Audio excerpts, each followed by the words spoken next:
Welcome to Wisdomium channel. Our channel introduces quotes for high-end minds.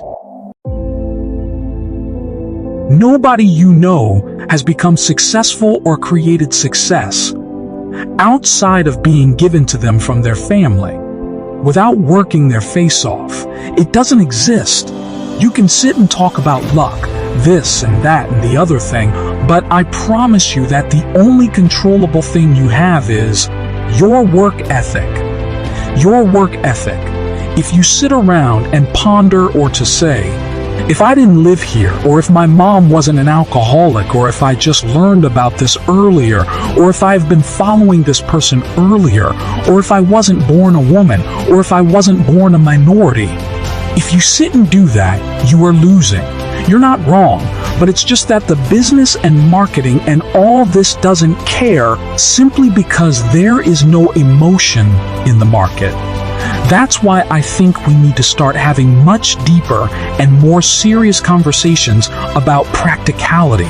You know, this whole world of entrepreneurship is fun, and I loved it long before it was sexy and before people want to talk selfies with me or athletes. Celebrities and rappers wanted to become entrepreneurs.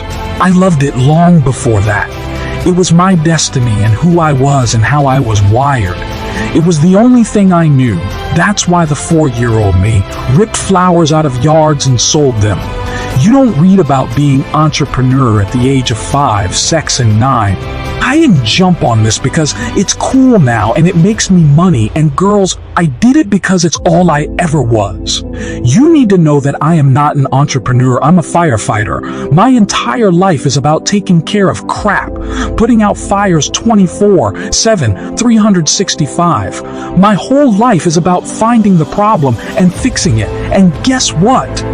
When you're the last line of defense, there's no blaming the boss or the logo or the government. It's all my fault, all of it.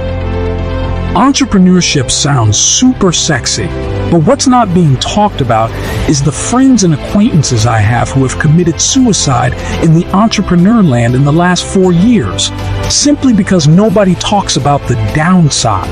Everybody thinks they are going to be Zacks. They are going to build Snapchat. Go look at the data. It shows that the far majority of this room will not succeed. Some people not even close to build an actual business. And I don't come here to be somber. I come here to remind you that there is one thing you can do.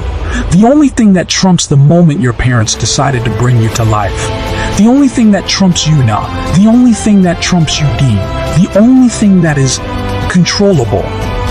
If you really wanted success, the only thing you can do is work.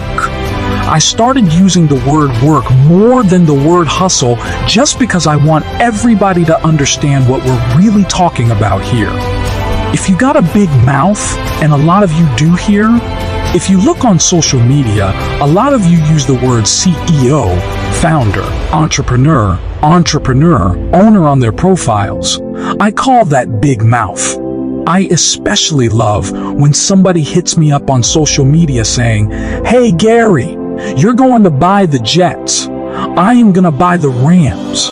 Everybody now is buying a sports team, and I love to look at what that person does, and once I find out, I message him back and say, "Yo bro, nobody, unless they were a trust fund baby, ever bought the Rams when they go skiing for a week when they are 24. Everything is on you. Everything is your fault. You want to really win life. You want to get really happy. You know why I'm really happy? Because I think everything is my fault.